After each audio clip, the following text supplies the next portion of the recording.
Well, let's just get started to introduce everybody to you. So my guy have a YouTube channel that we put stuff on, and mostly it's been just cars we restore. Right. But we're starting a new series now where we want to go around and see people's cars, talk about their cars, especially if they got something for sale that the public can see and help them maybe sell it, but mostly just to share information about them. And you've got some really cool Corvettes in here. And at least one of them's for sale, and one of them's going to be something that people haven't seen before. And I think it's going to be a lot of fun when we look at that one. But I think we'll go over the one you have for sale first, so we can get some details on that for some people, and we'll pull that off. So underneath this cover, right, is a 1963 Corvette. You going to go from the back that way? All right. Either way.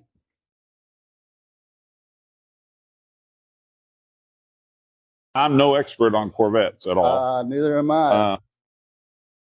I love Mustangs and do a lot of that stuff, but I have done a little bit of research on this car.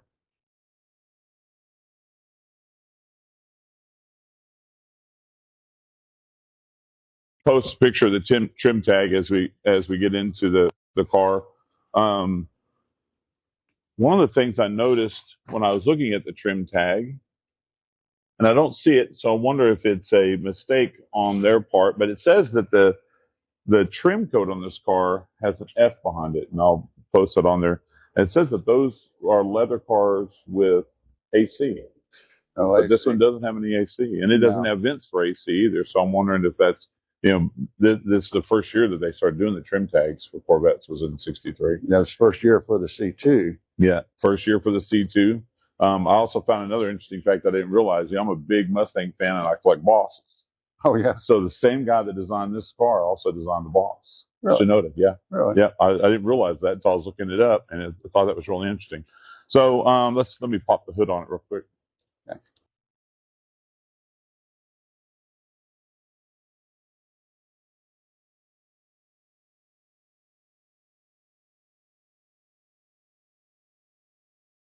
It's a 327 base car, so it's the L30, 250 horsepower. We have not tried to scrape off the block yet to see if the numbers match. My guess would be, Mike, that they do. We think this is an all original car with one repaint. The interior of this car, it is super, super clean. All original interior. Yes, all original interior. Really, the carpet and everything's original on this car. Just over 70,000 miles, I think. 74. 74,000 miles on this car. Or 74 on that other one. 75 on this 75 on this one.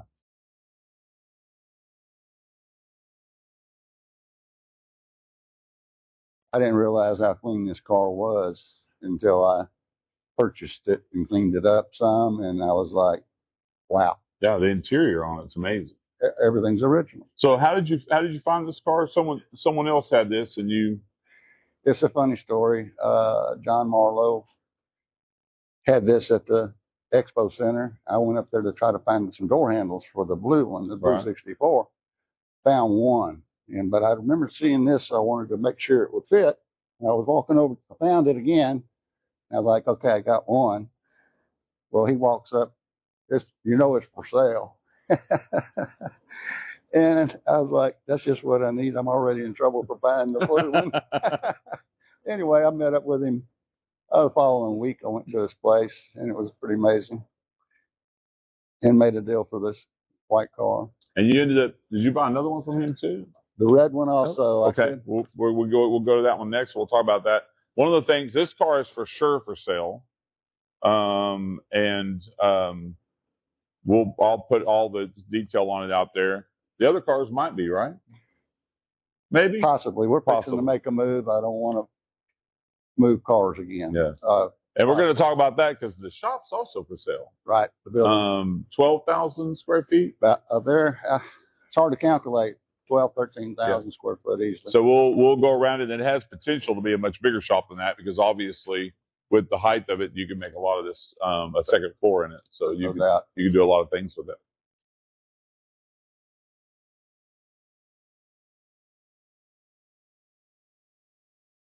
One of the things there's a few paint blemishes on the car, and obviously we've got some delamination in the like saying in the rear glass. Common things to happen for a car would be now 63, 62, 63. I was born in '66 and I'm 58. 62 years old. So, okay. Young woman.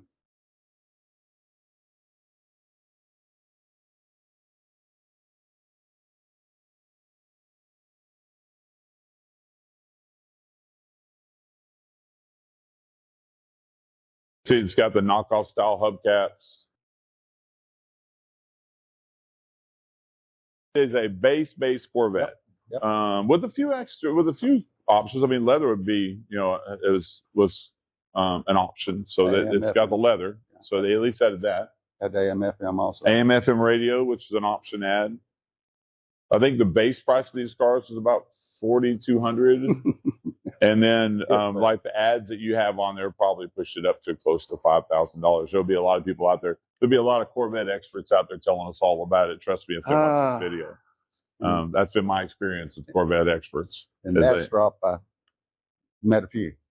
You did, and I'm sure they had lots to say. And nothing real positive. Amazingly. Yeah, Corvette people are certainly interesting, for sure. But yeah, you're going to be hard pressed to find a car this untouched, this clean. It's just a great car. You start on it? Yeah, let's fire it up. Cold start. Absolutely, cold start. And that's a cold start.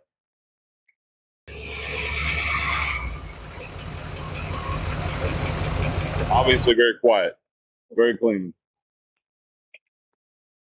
I don't know that the valve cover's ever been off the car, from what I can tell. Well, they're certainly very clean. That'd be my only thing. Think somebody might have at least painted them once. As clean as they are, they're just super, super clean. Don't know. It's very easily driven. I know that because of foot pads on the car, not even worn. Yeah, hardly. Well, the red one over there, I need to replace it because somebody's really gotten on them. I believe so. Yeah, we did. One of the things to note on this car, we talked about it, whether it's, one of the things you can do to tell if a car is original miles is to look how worn the brake pedal is on a car. And this car still has a lot of tread left on the brake pedal. Certain this is a actual mile car. Didn't look like there's ever been any damage to it. It has some paint chips and normal things that you have on cars like this that have to be repaired, but nothing on this car that couldn't be repaired easily without doing a repaint. All of this car could be very easily done without repainting it. And that's very little expense to have a super clean car that you can drive whenever you want to. Obviously, it starts right up. It's amazing. Beautiful car.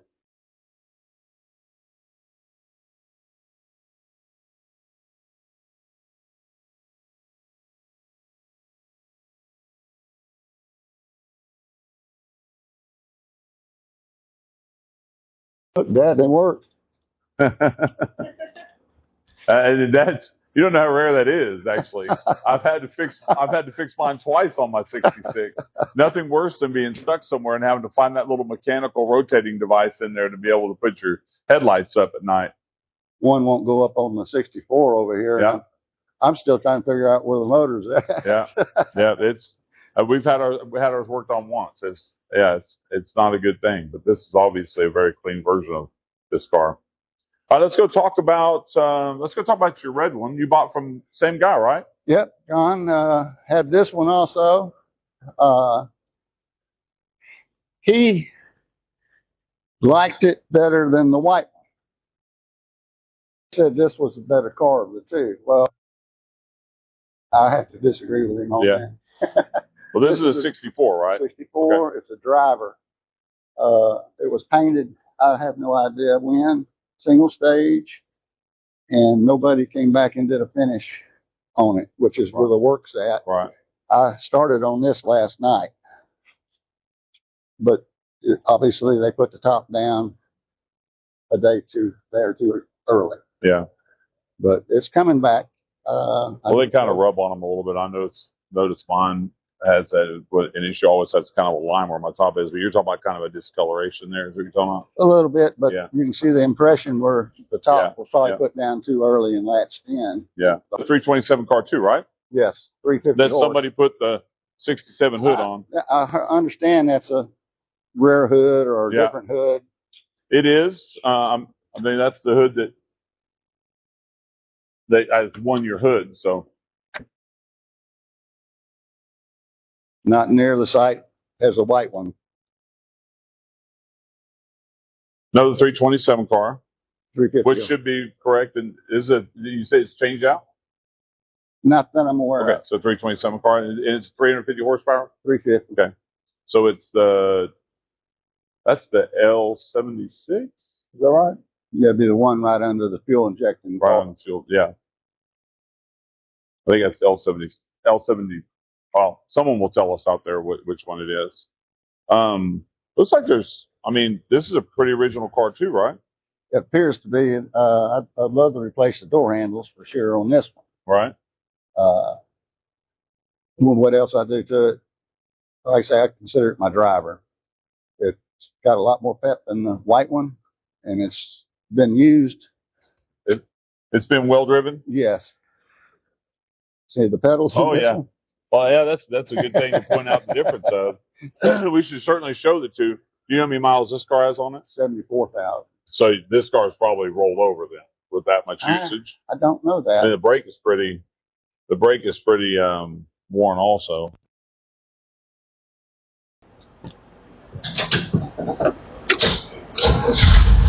Start right up. Got a little. I don't know if that's factory cam. Got a little cam in it. Got a little lope in it. Just a little bit of cam in it. Of course, that may be what the difference. Well, I think actually a lot of the difference in them, what I could tell, was the carburetor they used on them. They seemed to all have the same compression. FBs, Carters, I think. Yeah. They had a Holley that they put on the one that had the fuel injected, and then they had the one up from that. I think they put a Holley on that made it as strong as the fuel injected one. Then I think it was Carter was one. I think that car should have a Carter on it.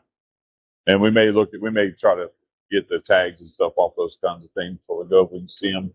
I meant to bring my flashlight and I didn't, but has an aluminum radiator that was changed at some point. Right. Which is a plus. Yeah. For a driver. Yep. You're gonna drive it every day. For sure. The good news is the 327s didn't have the overheating problems like big blocks did, so you can have a little more fun in them. You can't parade around in a big block car; they don't like it. We know that. I've learned that from experience. Our 66, we took in a parade, and you're looking for the first exit after about 20 minutes. All right. Yeah, this isn't near the car the white one is, but I'm going to bring it up to a better level. You can see the potential in it for sure. I mean, the paint doesn't have chips and runs, and so it just needs to be. I mean, good paint correction on this car. It's going to look really good. Yep. And you used to be a painter, right? I owned a body shop. Yeah. When I was younger, and a friend of mine did it on the side as such to support our racing. Right. To ride off our racing. So what kind of racing did you do? Limited go-karts, dirt track cars. I run bikes for about 18 years, enduros, trail riding, you name it, raced it. So everything. Wow. A little bit of drag strip back in the day with junk, as I called it. But it was fun. It was all fun. I was back before big money got involved in all this. You could actually go out on a weekend and have some fun. Yeah, on a couple $1,000 budget. Yeah. Now it's crazy. I went to the Chili Bowl earlier this year, and where my car was making 240 horsepower 25 years ago, they're making 400 horsepower at the same weight. Yeah. Incredible. We were in Houston and looking at, we were at a racetrack there, and they had just some stock MGs out there racing each other, and those guys were having a blast. Autocross. Yeah. So we want to, we'd like to do something like that at some point. Find us, because that's still cheap racing. It's inexpensive, and parts are inexpensive and plentiful. And you've seen that. I've seen that MGA at your shop. Yeah. Prime candidate right there. It could be, but I think we're going to do something a little more wild with it. They might not let us on the track. I'm kind of working at building a car to meet that spec. Yeah. But it's unusual. Yeah, we're going to talk about that one before we're done, for sure. And this is another 64 Corvette. And this one's a little bit of a mystery. And I've been trying to do some research on it and get some details on this car. see if we can figure it out. At some point along the line, this car has some things that 64 shouldn't have. And one of them is the cross member with the divot out of it, which is for a big block Corvette, and they didn't make big blocks in 1964. And so we've done, we looked and said, well, maybe, there's a chance somebody changed out the front suspension in this car. But then we're like, why would they do that? Because they left the drum brakes. And so it's really kind of a mystery car, and they've done some, obviously tried to figure it out. At some point, there was never a VIN number on it, or the VIN number was removed for restoration. They went back here and they cut out the section of the fiberglass to be able to find the VIN on the frame rail, and it's not there. And there's no real evidence. There's no evidence that somebody ground it down, so it doesn't look like anybody tried to alter it. Of course, I've been told it doesn't take much to do it. Apparently, they're not very deep. The frame numbers are not stamped very deep. But there's no real evidence here of anybody doing anything to that frame. So you can see where they've tried to clean it off and maybe find something there and have not been able to. It's since gotten a big block put in it by the previous owner. There is a trim tag on the car, and the trim tag matches up to that red that's there. We called it, was it Riverside Red? Riverside Red. And the interior was just a base standard black vinyl interior in the car. There's a question out there, and I've put it out on the forums, and I've been asking if anybody knows. Now, typically, if a car that doesn't have a VIN is and I've had them before where people removed them during restoration, and then somebody loses it in the shop. There's always the option that somebody could steal a car and take the VIN off of it. But this car has been owned by a previous owner for 40 years, I think, and then you've owned it for one year. And it's a Texas title. The only other option we found is it starts with an MA, so it may be a car that was titled in Massachusetts, which is what they would do in Massachusetts. Okay. If you lost your tag, they would issue another VIN number, and it would begin with an MA. But then again, if they're however long ago that was they were doing it, they would have researched it to see if the car was stolen. And that the confusing part about the car is that there are no other VIN numbers on it. At this point, it's irrelevant. If somebody did steal it, we're 50 years away from that, and it's been titled again. And the question was, and maybe somebody could comment on this and tell us. There were at least, you found an article where there were 2 test mules done in '64 where they tested the big block motor, because the big block came out in '65. So, the question is, could this potentially be a car someone, drug out of the factory and didn't have a VIN and saved it? And you certainly couldn't, if you took the car from the factory, you certainly couldn't put back on it the VIN that was there. If it's the EX VIN, that would be obvious. So you would go out and change that VIN to something else. It's obviously has the side pipe covers on it. I don't know. There's a way to look, and I'm going to look here a little bit to see if the side pipes are originally on it. I think there's supposed to be a cutout, I think, for them. They've been on there. I saw some pictures from 35 years ago, okay, and these were on the car when the car was red. And a big block car would have had the side pipes. So this is kind of a mystery car, and if anybody can help us solve the mystery, we would appreciate it, to determine whether it's just a change in VIN. But the biggest mystery of the car to us, as we look at it, is that cross member being a big block cross member. Why would that be in a 64? And if you went through the pains of changing all of that out to a 65 cross member, why didn't you put disc brakes on it? And this doesn't make any sense, but it might make sense if it was a factory car test mule, that they would have done that and not put the extra money in the brakes, just because simply it was going to be a throwaway car. Because obviously they crushed most of these cars. Very few survived. If it is a true test mule, very few of these cars survived unless somebody snuck them out or an engineer took them or an executive. I did come across an article last night, and it talked about the test mules. And one of them, I don't know why they gave it up. It was called the Pink something car, and it ended in 003 serial number. Right. So it's still out there somewhere. Right. They were talking about it. So, I mean, they do exist. Obviously, they get out there. There's a 50, the 53 that was the first test mule. It exists, and it tours around, and it starts. The VIN on it starts with an EX. But my guess is it was the first ones, and they let somebody have that car. They didn't. Most of the times, these cars got crushed. If you ever have the opportunity to go to museums that have the original cars, the test cars, and the prototypes and all those things, they're amazing because they're all different. And they're all snuck out. Yeah, if they got out, they snuck out. Somebody took it. An engineer got away with it, or a Ford executive, somebody got away with it, or in this case, a Chevrolet executive got away with it, and they took it home with them, and it was okay just to be in their garage to them. But eventually, someday it gets sold and it has to be titled. So who knows? Maybe you could tell us out there about this car. It may be a plain Jane 64 with a big block in it that someone's done the alterations. But it's an interesting story either way. All right, let's look at your most interesting car. It is that. It's a Corvette, right? Yes, a hidden Corvette. It's sort of a Corvette. It's going to drive like one at least. I have people come over, look at the cars I had before, and nobody really noticed it.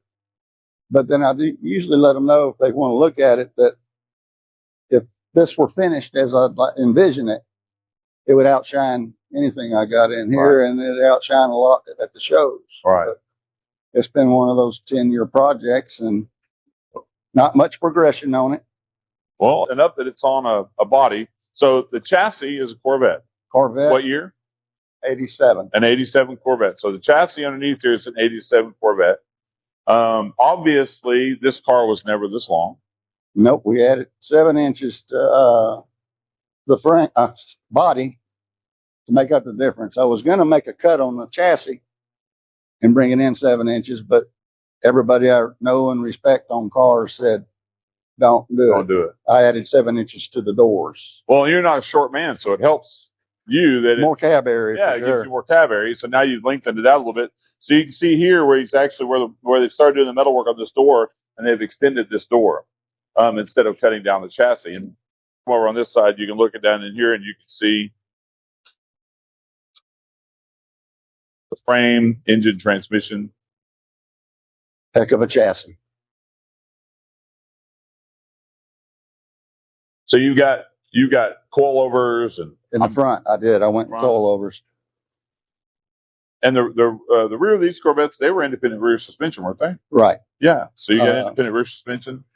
Thanks. First, this will be a fun car to drive when it's done. It's not gonna weigh anything. First car built in the USA that achieved over 1G on the skid pad was 87 Corvette. This body with the suspension, and I'm going to retain the Corvette motor and transmission. And so your goal is basically autocross this, SCCA this car. Sneak it in. Well, you won't be able to sneak it in. Well, they might think it's an old British car with a 6-cylinder in it. Yeah, they might. But I'm going to continue to run the 350. Yeah.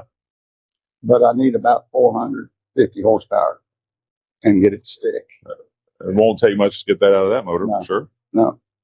Should do it pretty easily. But yeah, the parts on these is ridiculous. They're hand formed aluminum cows. Right. Got real lucky, scored some road race fenders that came off a road racer because he was taking it back to stock. And they did a wonderful job hitting the holes for this chassis. Just right. Fits that wheel size you got on there really well. So we'll see it one day, Don. I hope so. I hope you'll stay in touch with me and let me know when it gets done. Because you're moving. Yeah.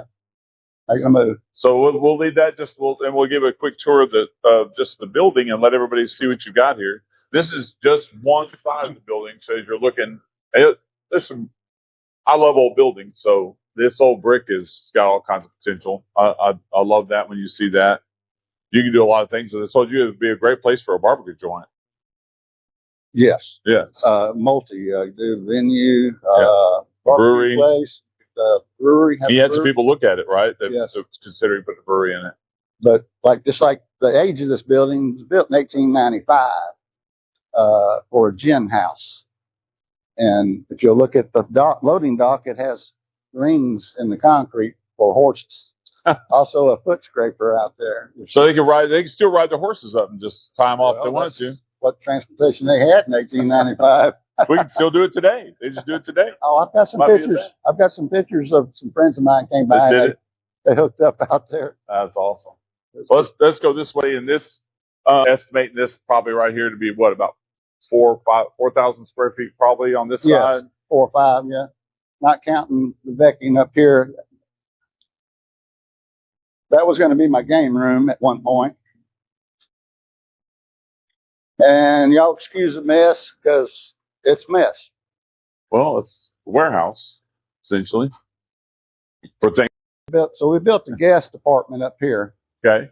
One bedroom, right? One bedroom, one bath, about 700 square foot. Okay. Last moment, she said, I want a deck. It was done. Very cool. And some of this stuff you don't want to take with you, too. I know that big cast iron table, you don't want it. Oh, Lord. Somebody's interested in that.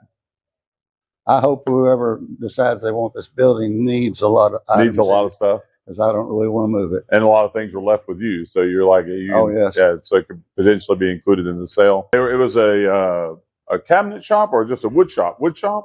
End of life was a wood shop. The old man died, and 5 years ago, his sons sold most all the big machinery and left a lot of items here. So you're looking to sell if anybody needs some big wood slabs. You've got those too. They can look you up for those. Well, and I'll include his contact information in the description for this video, so you'll have that. Most of that wood I brought with me. The rest of this wood was here. That came out. That's about 80-year-old wood there. It's excellent wood. And you put a brand new roof on it recently. TPO, 4 years ago. TPO roof. Okay. Put a 400 amp electric service. The old unit came in over there in the corner, and it was a big switchgear. All right. But I didn't like the way the line drooped, and then that was only rated at about 200 amps, so I doubled up in this corner over here. So the building's essentially, if you got a good roof, which is if you have any experience with buildings at all, that's the first thing you ask about is the roof. There's not a ton of plumbing in the building, so you don't have to worry about that. You can add all that yourself. So this building's essentially, I mean, if you were looking to build something cool, or store cars, that's what I buy my buildings for. It would be great for that. But a lot of extras will go with the building. These old wrought iron window protection, or just a bunch of items like that. That's the real deal too. That's not. This is on 6 lots, 2 extra lots to the we should show west. that for sure before we go. I'll have our video of that before we go. Just show that because then you know you've got parking. Available. Something in it for sure. Plus, all around is parking. Right. As in the old days, people coming at an angle all the way around the loading dock area. I bought this place and had a lot of potential in it, but still a lot of potential in it. But once our grandchildren's situation changed, we'll blame it. It's your daughter, right? We blame it on her. No, I blamed it on her husband. And I told him, if you're watching, I told him on the last child, I said, if everything goes good, I mean, you're going to take a trip to the vet. He didn't see the humor. He didn't see the humor in that. All right. Well, Mike, thank you so much for showing it to me. Like I said, we'll put your information in below. And if you're interested in any of the cars, actually, except probably try not to get the one he's building. But the rest, he'd probably make a deal with you if you offered him enough to be able to get it off the stand so he didn't have to move it. But it's been great talking to you today, and we appreciate it. I appreciate your time. Thank you. Thanks. I'm going to do a little fish fry maybe Friday night. It'd be nice to see a 70 model Boss 429 show up over Where's it going to be? right here. Okay. All right. Well, we might see what we can do about that.